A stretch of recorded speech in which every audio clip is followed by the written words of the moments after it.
പ്രണയപൂർവം നിനക്കായി ഞാൻ ഭാഗം 9. എന്തായി അമ്മച്ചി, മോൻ വാശി പിടിച്ച് കരയുന്നുണ്ടായിരുന്നോ? സണ്ണി ചോദിച്ചു. ഒരു കുഴപ്പമില്ല, നിന്റെ മോനെ പാല് കൊടുത്ത് ഉറക്കി കിടത്തിയിട്ടാ ഗൗരിമോള് വന്നിരിക്കുന്നത് എന്ന് പറഞ്ഞു. അമ്മച്ചി ഓഫീസ് റൂമിലേക്ക് കയറിപ്പോയി. സണ്ണി ഗൗരി പോയ ഭാഗത്തേക്ക് നോക്കി ഒന്ന് നെടുവീർപ്പിട്ടുകൊണ്ട് ഓഫീസ് റൂമിലേക്ക് കയറിപ്പോയി. ഓഫീസിലെ എല്ലാ കാര്യങ്ങളും കഴിഞ്ഞ് സണ്ണിയും അമ്മച്ചിയും ഒരുമിച്ച് അവിടെ നിന്നും ഇറങ്ങി. സൂപ്പർ മാർക്കറ്റിലും കയറി വീട്ടിലേക്ക് ആവശ്യമുള്ള എല്ലാ സാധനങ്ങളും എടുത്ത് അമ്മച്ചിയും കണക്കും കാര്യങ്ങളും എല്ലാം ചെക്ക് ചെയ്ത് സണ്ണിയും അവിടെ നിന്നും ഇറങ്ങി വീട്ടിലെത്തിയപ്പോൾ 3 മണി ആയിരുന്നു. മോൻ എന്തി ചേട്ടത്തി? സണ്ണി ചോദിച്ചു. ഇവിടെയില്ല, അവിടെയാണ്. അവിടെ കിടത്തി ഉറക്കിയിട്ടാണ് മോള് പോയത്.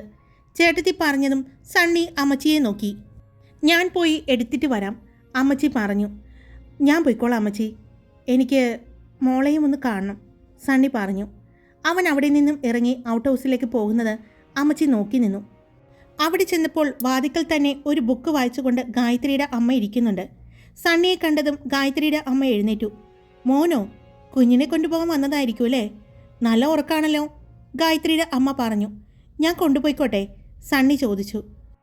അതിനെന്താ, മോൻ അകത്തേക്ക് കയറ്, അവർ വിളിച്ചു. സണ്ണി അകത്തേക്ക് കയറി. അവർ പണ്ട് സണ്ണി ജനിച്ച സമയത്ത് ഈ വീട്ടിലായിരുന്നു. പിന്നീടാണ് അപ്പച്ചൻ ആ വീട് പണിത് അങ്ങോട്ട് മാറിയത്. അതുകൊണ്ട് തനിക്ക് ഈ വീട് വല്ലാത്തൊരു ഇഷ്ടമുള്ള സ്ഥലമായിരുന്നു. ശീതളുമായിട്ട് പലപ്പോഴും വഴക്കുണ്ടാക്കുമ്പോൾ താൻ ഇവിടെ വന്ന് കിടക്കാറുള്ളത് അവൻ ഓർത്തു. സണ്ണി ഗായത്രിയുടെ അമ്മ കയറിപ്പോയ മുറിയിലേക്ക് ചെന്നപ്പോൾ കണ്ടു ബെഡിൽ കിടക്കുന്ന 2 കുഞ്ഞുങ്ങളെ. 2 പേരും നല്ല ഉറക്കമാണ്. അടുത്തടുത്താണ് കിടത്തിയിരിക്കുന്നത്. 2 വശവും പില്ലോ വെച്ചിട്ടുണ്ട്. ആ മുറിയിലേക്ക് കയറിയപ്പോൾ അവന് ഗൗരിയുടെ മണമാണ് തോന്നിയത്. ആ മണം അവന് വല്ലാതെ ഇഷ്ടപ്പെടുന്നുണ്ടായിരുന്നു. അവൻ കുഞ്ഞിനെ നോക്കി. 2 പേരും കൈകൾ പരസ്പരം മുട്ടിച്ച് പിടിച്ചിട്ടുണ്ട്. അതുകൊണ്ട് ഗായത്രിയുടെ അമ്മയും സണ്ണിയും ഒന്ന് പുഞ്ചിരിച്ചു. ഉറങ്ങാണല്ലോ, മോനെ എഴുന്നേൽക്കുമ്പോൾ കൊണ്ടുവന്നാൽ മതിയോ? ഇപ്പോൾ സമയമായില്ലേ, മോള് വരാറായി. മോള് വന്നാൽ ഉറക്കം എഴുന്നേൽപ്പിക്കും 2 പേരെയും. അപ്പോൾ അങ്ങോട്ട് കൊണ്ടുവന്ന് തരാം, ഗായത്രിയുടെ അമ്മ പറഞ്ഞു. അത് മതിയെന്ന് അവന് തോന്നി. അവൻ സത്യത്തിൽ കൊണ്ടുപോകാൻ വേണ്ടി വന്നതല്ല, അവന് മോളെ കാണണമെന്ന് തോന്നി, അതുകൊണ്ട് കൂടി വന്നതാണ്. അവൻ 2 കുഞ്ഞുങ്ങളുടെയും തലയിൽ പതിയെ തലോടി അവിടെ നിന്നും ഇറങ്ങി. അവൻ അവിടെ ചെല്ലുമ്പോൾ തന്നെ അമ്മച്ചി ഡൈനിങ് റൂമിൽ ഫുഡെല്ലാം എടുത്തു വെച്ചിട്ടുണ്ടായിരുന്നു. ഞാനൊന്ന് ഫ്രഷായിട്ട് വരാം എന്ന് പറഞ്ഞ് അവൻ വേഗം റൂമിലേക്ക് പോയി. അവൻ ഫ്രഷായി വന്നപ്പോൾ അമ്മച്ചി കഴിക്കാനിരുന്നു. അവനും ഒരുമിച്ചിരുന്ന് ഭക്ഷണം കഴിച്ചു. അമ്മച്ചിയും അവനും പുറത്തു വന്ന് സിറ്റൗട്ടിൽ ഇരിക്കുമ്പോൾ കുര്യച്ചനും ചേട്ടത്തിയും വന്നു. കൃഷിയിലെ കാര്യങ്ങളും കുരുമുളക് പറിക്കാൻ വന്നതും വെറ്റിലയും ഗ്രാമ്പു ഏലം കാപ്പിയും എല്ലാം പറിക്കാനായിട്ട് ആളുകൾ വന്നതിൻ്റെയും അതിൻ്റെ കണക്കുകളും കാര്യങ്ങളും എല്ലാം കുര്യച്ചൻ അമ്മച്ചിയെ ഏൽപ്പിക്കുകയായിരുന്നു. സണ്ണി ഫോണിൽ നോക്കിക്കൊണ്ടിരിക്കുമ്പോഴാണ് ഗായത്രിയുടെ കാറ് വരുന്നത് കണ്ടത്. കുട്ടികൾ വരാൻ സമയമായല്ലേ, അമ്മച്ചി അവരുടെ കാറ് കണ്ടതും പറഞ്ഞു. ത്രേസി, അതങ്ങോട്ട് എടുത്തോളൂ, അമ്മച്ചി പറഞ്ഞതും ചേട്ടത്തി വേഗം അടുക്കളയിലേക്ക് പോയി. ഒരു പാത്രത്തിൽ പാലും മറ്റൊരു പാത്രത്തിൽ വൈകിട്ടുണ്ടാക്കിയിരിക്കുന്ന പലഹാരവുമായിട്ടാണ് വന്നത്. അവരെ കണ്ടതും ഗായത്രി കാർ അവിടെ നിർത്തിയിരുന്നു. ഗൗരി കാറിൽ നിന്നും ഇറങ്ങി. മോനെ കൊണ്ടുവന്നു അമ്മച്ചി, ഗൗരി ചോദിച്ചു. ചോദിക്കുമ്പോൾ അവൾ സണ്ണിയൊന്നും നോക്കാനും മറന്നില്ല. അവൻ അവളെ തന്നെ നോക്കിയിരിക്കുകയായിരുന്നു. ഇല്ല മോളെ, ഉറങ്ങുകയല്ലേ, ഉറങ്ങി എഴുന്നേറ്റിട്ട് എന്ന് കരുതി, അമ്മച്ചി പറഞ്ഞു. അവൾ തിരിച്ചു നടക്കാൻ പോയപ്പോഴാണ് മോളെ ഇത് കൊണ്ടുപോയിക്കോ, ഇത് പാലാണ്, അമ്മച്ചി പറഞ്ഞതും രാവിലെ തന്നിരുന്നുവല്ലോ അമ്മച്ചി, അവൾ ചോദിച്ചു. 1 ലിറ്റർ അല്ലേ, അത് രാവിലെ ചായയും പിന്നെ കുട്ടികൾക്കും കൊടുത്തു കഴിയുമ്പോൾ വൈകുന്നേരത്തേക്ക് ഉണ്ടാകുമോ? പിന്നെ ഇതിവിടെ ഉണ്ടാക്കിയ പലഹാരമാണ്, ഇത് കൂടി കൊണ്ടുപോയിക്കോ എന്ന് പറഞ്ഞ് ആ പാത്രം ഗൗരിയുടെ കയ്യിലേക്ക് കൊടുത്തു. അവളുടെ തിടുക്കം കണ്ടപ്പോൾ മനസ്സിലായി കുട്ടികളുടെ അടുത്തേക്ക് പോകാനുള്ള തിടുക്കമാണെന്ന്. അമ്മച്ചി ഒന്ന് ചിരിച്ചു. ഗൗരി വേഗം വീട്ടിലേക്ക് ചെന്നു.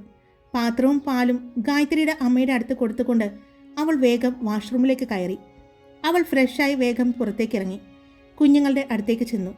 2 പേരും നല്ല ഉറക്കമാണല്ലോ. ഞാൻ 2 മണിക്ക് പാല് കൊടുത്ത് ഉറക്കിയിട്ട് പോയതല്ലേ, ഇതുവരെ എഴുന്നേറ്റില്ലേ, അവൾ ചോദിച്ചു. ഇല്ല മോളെ, നല്ല ഉറക്കം തന്നെയായിരുന്നു. സണ്ണിക്കുഞ്ഞ് കുഞ്ഞിനെ കൊണ്ടുപോകാൻ വേണ്ടി വന്നിട്ടുണ്ടായിരുന്നു. ഉറങ്ങുന്നത് കണ്ട് തിരിച്ചു പോയതാണ്, ഗായത്രിയുടെ അമ്മ പറഞ്ഞു. അമ്മേ, മോനിവിടെ കിടക്കുന്നത് കൊണ്ട് അത് എന്തിനാണെന്ന് ചോദിക്കോ? ഇനി പാല് കൊടുക്കുന്ന കാര്യം അറിയാമോ, ഗൗരി ചോദിച്ചു. അറിയില്ല മോളെ, ഇനി അമ്മച്ചി പറഞ്ഞിട്ടുണ്ടോ എന്ന് അറിയില്ലല്ലോ. അത് കേട്ടതും ഗൗരി ഒന്ന് ഞെട്ടി. ഈശ്വര, അറിഞ്ഞിട്ടില്ലെങ്കിൽ കുഴപ്പമില്ലായിരുന്നു, അവൾ മനസ്സിൽ ചിന്തിച്ചു. മോളെ, എന്നൊരു കാര്യം ചെയ്, മോള് മോനെ എഴുന്നേൽപ്പിച്ച് പാല് കൊടുക്ക്, എന്നിട്ട് മോനെ അവിടെ കൊണ്ടുപോയി കൊടുക്കാം. അമ്മ പറഞ്ഞതും അവൾ വേഗം തന്നെ മോൻ്റെ അടുത്ത് ഇരുന്നു കൊണ്ട് കുഞ്ഞിനെ എടുത്ത് മടിയിൽ വെച്ചു. ആദ്യം അവന് പതിയെ എഴുന്നേൽപ്പിക്കാൻ ശ്രമിച്ചു. കണ്ണ് ചിമ്മി തുറക്കുന്ന കുഞ്ഞിനെ കണ്ടതും അവൾ ചിരിച്ചു. കണ്ണ് തുറന്ന് കരയാനുള്ള തയ്യാറെടുപ്പ് നടത്തിയപ്പോഴാണ് മുന്നിലിരിക്കുന്ന ഗൗരിയെ കുഞ്ഞ് കാണുന്നത്. അത് കണ്ടതും ആ കരച്ചിൽ എവിടെയോ പോയി ഒളിച്ചതുപോലെ അവൾക്ക് തോന്നി. ഇവൻ കള്ളക്കണ്ണനാട്ടോ, കരയാൻ വന്നിട്ട് നിന്നെ കണ്ടപ്പോഴേക്കും കരയാൻ വന്ന ആ കരച്ചിൽ എവിടെയോ പോയി. അത് അവന് പോലും അറിയില്ല. ഞാനോ കരയാനോ എന്നുള്ള ഭാവത്തോടെയാണ് കുഞ്ഞ് കിടക്കുന്നത്. ഗായത്രി പറഞ്ഞ് കളിയാക്കി. നീ പോയേ, എൻ്റെ കുഞ്ഞിനെ കളിയാക്കാതെ, ഗൗരി പറഞ്ഞു. ഓ, ഞാൻ പോയിക്കോളാം, അമ്മയും മക്കളും കൂടി എന്താണെന്ന് വെച്ച് കാണിക്ക് എന്ന് പറഞ്ഞുകൊണ്ട് ഗായത്രി പോയി. ഗൗരി കുഞ്ഞിന് പാല് കൊടുത്തു. കുഞ്ഞ് ഇടയ്ക്ക് ചിരിച്ച് ഇടയ്ക്ക് മൂളിക്കൊണ്ടും പാല് കുടിച്ചു. വയറ് നിറഞ്ഞതും അവൾ കുഞ്ഞിനെ എടുത്ത് പുറത്ത് തട്ടിക്കൊടുത്തു. കുഞ്ഞിനെയും കൊണ്ട് പുറത്തേക്കിറങ്ങി. അമ്മേ, ഞാൻ മോനെ കൊണ്ടുപോയി കൊടുത്തിട്ട് വരാവേ, എന്നിട്ട് മോളെ എഴുന്നേൽപ്പിച്ചാൽ മതി, അവൾ പറഞ്ഞു. അവൾ കുഞ്ഞിനെയും കൊണ്ട് അമ്മച്ചിയുടെ വീട്ടിലേക്ക് ചെന്നു. അവിടെ മുഴുവൻ അവൾ അമ്മച്ചിയെയും ചേട്ടത്തിയെയും നോക്കി. അവരെ രണ്ടുപേരെയും കാണാതായപ്പോൾ അവൾ അവിടെ നിന്നും മുകളിലേക്ക് നോക്കി. എന്തു ചെയ്യണം എന്നറിയാതെ നിൽക്കുമ്പോഴാണ് മുകളിൽ നിന്നും ഇറങ്ങി വരുന്ന സണ്ണിയെ അവൾ കാണുന്നത്. അവളെ കണ്ടതും അവൻ്റെ കണ്ണുകൾ വിടർന്നു. ഒരു ലൈറ്റ് പിങ്ക് കോട്ടൺ സാരിയാണ് അവൾ ഉടുത്തിരിക്കുന്നത്. വന്നിട്ട് കുളിച്ചിട്ടുണ്ടെന്ന് തോന്നി. ഫ്രഷായി വന്നിരിക്കുകയാണ്. അവനെ കണ്ടതും അവൾ ചെറുതായി ഒന്ന് പുഞ്ചിരിച്ചു. അമ്മച്ചിയും ചേട്ടത്തിയും ഇവിടെ നോക്കി കണ്ടില്ല, അവൾ പറഞ്ഞു. അവർ രണ്ടുപേരും അരുവിയിലേക്ക് പോയിരിക്കുകയാണ്. എന്തൊക്കെയോ കഴുകാനുണ്ടെന്ന് പറഞ്ഞ് പോകുന്നുണ്ടായിരുന്നു. അവൻ പറഞ്ഞു. ഞാൻ മോനെ തരാൻ വേണ്ടി വന്നതാണ്. ഉറങ്ങാണോ? അവൻ ചോദിച്ചു. ഇല്ല, എഴുന്നേറ്റു, അവൾ പറഞ്ഞുകൊണ്ട് കുഞ്ഞിനെ അവൻ്റെ കയ്യിലേക്ക് കൊടുത്തു. സണ്ണി കുഞ്ഞിനെ വാങ്ങുമ്പോൾ അറിയാതെ അവൻ്റെ കൈകൾ അവളുടെ ശരീരത്തെ സ്പർശിച്ചു. അവളുടെ അടുത്തു നിന്നുള്ള ആ മണം, അവളുടെ സാമീപ്യം അവനെ മറ്റൊരു ലോകത്തേക്ക് കൊണ്ടുപോകുന്നത് പോലെ അവന് തോന്നി. കുഞ്ഞിനെ വാങ്ങി അവൻ ഗൗരിയെ നോക്കി. എന്നാ ഞാൻ പോയിക്കോട്ടെ, അവൾ ചോദിച്ചു. അതിന് അവൻ ചിരിച്ചുകൊണ്ട് തല അനക്കി. അവൾ തിരിഞ്ഞു നടന്ന് വാതിലിനടുത്തെത്തിയതും ഗൗരി, സണ്ണി വിളിച്ചതും ഗൗരി നിന്നു. അവിടെ നിന്നും ഗൗരി തിരിഞ്ഞു നോക്കി.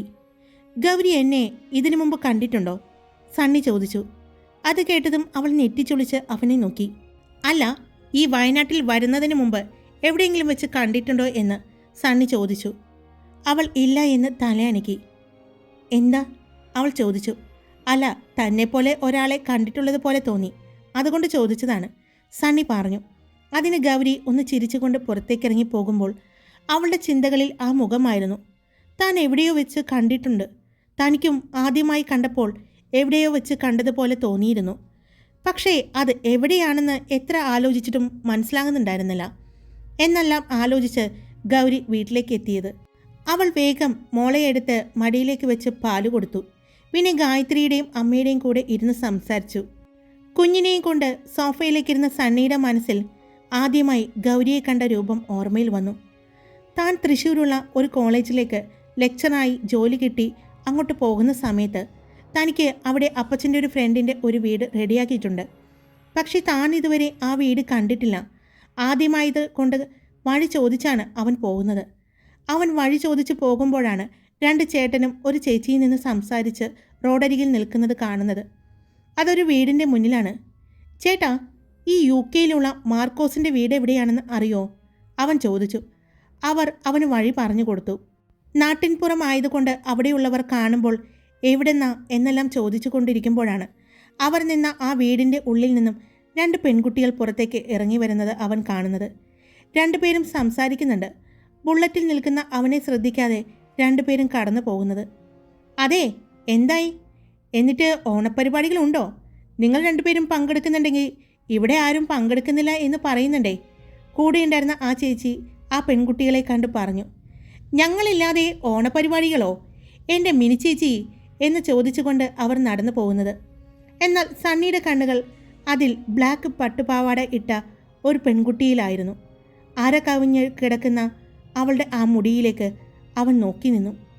ഒറ്റ നോട്ടമേ കണ്ടുള്ളൂ എങ്കിലും ആ മുഖം അവൻ്റെ മനസ്സിൽ പതിഞ്ഞിരുന്നു. നടക്കുമ്പോൾ പിന്നിൽ ആടിക്കളിക്കുന്ന അവളുടെ ആ നീണ്ട അരക്കെട്ട് കഴിഞ്ഞ് നീണ്ടു കിടക്കുന്ന കട്ടിയുള്ള ആ മുടി. രണ്ടുപേരും അങ്ങോട്ടും ഇങ്ങോട്ടും കളി പറഞ്ഞാണ് നടക്കുന്നത് എന്ന് അവരുടെ നടത്തം കണ്ടപ്പോൾ തന്നെ അവന് മനസ്സിലായി.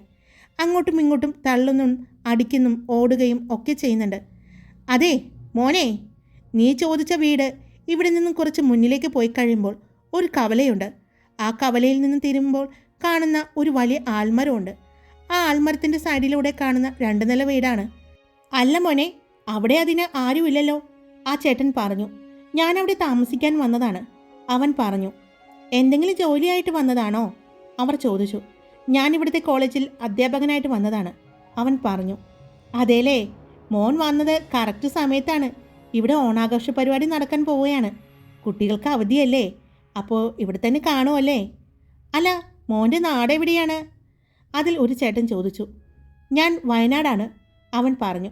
ഇനിയും അവിടെ നിന്ന് സംസാരിച്ചാൽ തൻ്റെ ജനന സർട്ടിഫിക്കറ്റ് വരെ അവിടെ ഹാജരാക്കേണ്ടി വരുമെന്ന് തോന്നിയത് കൊണ്ട് അവൻ വേഗം വണ്ടിയെടുത്ത് കൊണ്ടുപോയി.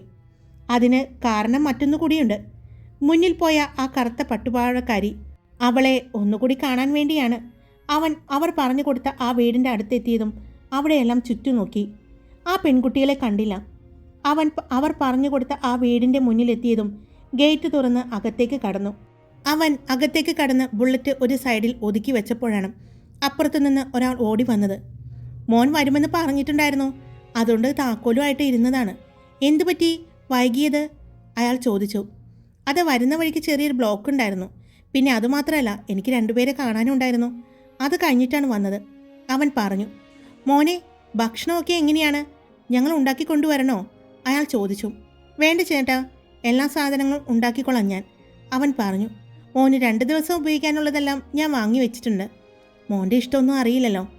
എന്നൊരു കാര്യം ചെയ്യാം, സാധനങ്ങളെല്ലാം ഇവിടെ തൊട്ടടുത്ത് തന്നെയാണ് ഒരു സൂപ്പർ മാർക്കറ്റുണ്ട്, അവിടെ പോയി വാങ്ങാം, അയാൾ പറഞ്ഞു. അത് ഞാൻ വാങ്ങിക്കൊള്ളാം ചേട്ടാ, അവൻ പറഞ്ഞു. ഇതാ മോനെ താക്കോല് എന്ന് പറഞ്ഞ് അയാൾ താക്കോൽ സണ്ണിയെ ഏൽപ്പിച്ചു.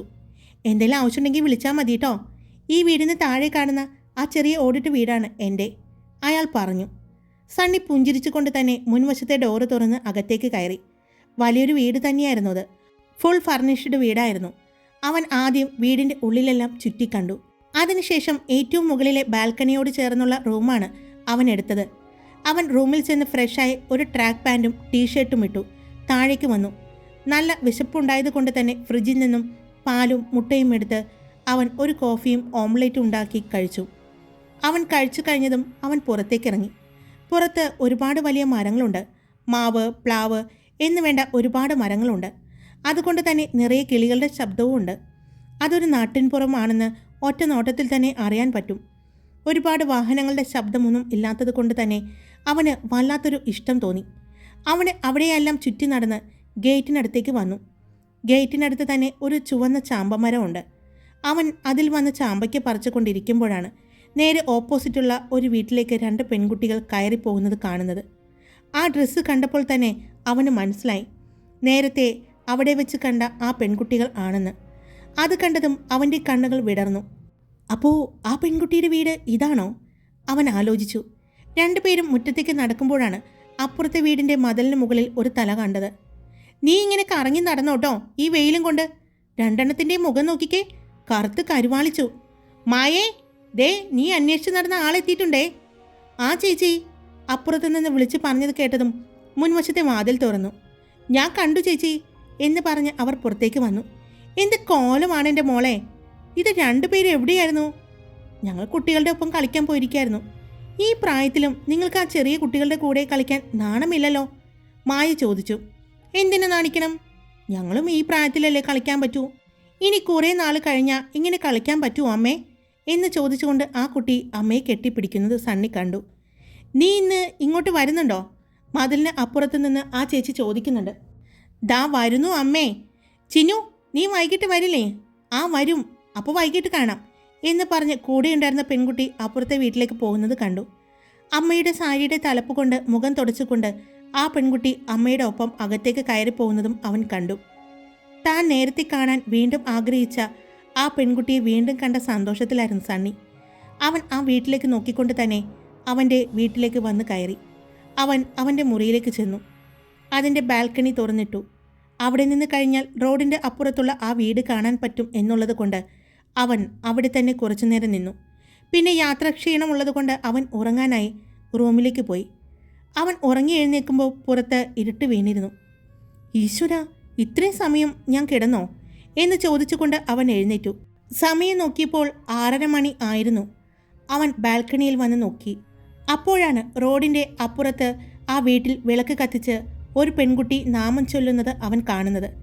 പ്രാർത്ഥന ഒന്നും കേൾക്കാൻ പറ്റുന്നില്ല, പക്ഷേ വിളക്ക് കത്തിച്ചു വെച്ച് ഇരിക്കുന്നത് കാണാൻ പറ്റുന്നുണ്ട്.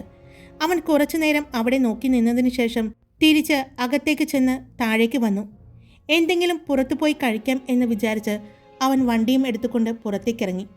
ഗേറ്റ് തുറന്ന് റോഡിലേക്ക് നടന്നതും അവൻ ആ വീടിൻ്റെ മുന്നിലേക്ക് നോക്കി. അവിടെ പടിയിൽ ആരെയോ നോക്കിയിരിക്കുന്ന ഒരു അമ്മയെയും മകളെയും അവൻ കണ്ടു. അവർ പക്ഷേ നല്ല സംസാരത്തിലാണ്. അവൻ അവരെ നോക്കിക്കൊണ്ട് വണ്ടി എടുത്തുകൊണ്ട് പോയി. അവൻ പോയത് അവൻ്റെ ഫ്രണ്ട് നന്ദൻ്റെ അടുത്തേക്കാണ്. നന്ദൻ്റെ വീട് അവിടെ കോളേജിൻ്റെ അടുത്താണ്. അവൻ അവൻ്റെ കൂടെ കോളേജ് കാലഘട്ടം മുതൽ ഉണ്ടായിരുന്നു. ഒരുമിച്ച് പഠിച്ചതാണ്. ഇപ്പോൾ അവൻ പഠിപ്പിക്കാൻ പോകുന്ന കോളേജിലും അവൻ അധ്യാപകനായിട്ട് ഉണ്ട്. അവനോട് സംസാരിച്ച് കുറേ സമയം കഴിഞ്ഞിട്ടാണ് അവൻ തിരിച്ചു വരുന്നത്. വരുമ്പോൾ ആ വീടിൻ്റെ മുൻവാതിൽ അടഞ്ഞു കിടക്കുന്നുണ്ട്. മുന്നിൽ ഒരു കാർ വന്ന് കിടക്കുന്നുണ്ട്. അവർ അത്രയും നേരം കാത്തിരുന്ന ആൾ ആ കാറിൽ വന്നതാണെന്ന് അവന് മനസ്സിലായി. അവൻ ഗേറ്റ് അടച്ചുകൊണ്ട് അകത്തേക്ക് കയറിപ്പോയി. ഹായ്, സ്റ്റോറി ഇട്ടിട്ടുണ്ട്. എല്ലാവരും കേട്ടിട്ട് അഭിപ്രായം പറയണേ. ഇഷ്ടപ്പെട്ടാൽ ലൈക്ക് ചെയ്യണേ. പണ്ട് കേട്ടിട്ടുള്ളവരും ഇപ്പോൾ വീണ്ടും കേൾക്കുന്നവരും പുതിയതായിട്ട് കേൾക്കുന്നവരും എല്ലാവരും അഭിപ്രായങ്ങൾ പറയണോട്ടോ. മാറ്റങ്ങളുണ്ടെങ്കിൽ പറയാൻ മറക്കരുതേ. ഇഷ്ടപ്പെട്ടാൽ ലൈക്ക് ചെയ്യുക, നിങ്ങളുടെ അഭിപ്രായങ്ങൾ പറയുക. സബ്സ്ക്രൈബ് ചെയ്യാതെ കേൾക്കുന്നവരുണ്ടെങ്കിൽ സബ്സ്ക്രൈബ് ചെയ്ത് സപ്പോർട്ട് ചെയ്യുക. Love you all. It's me Karthika.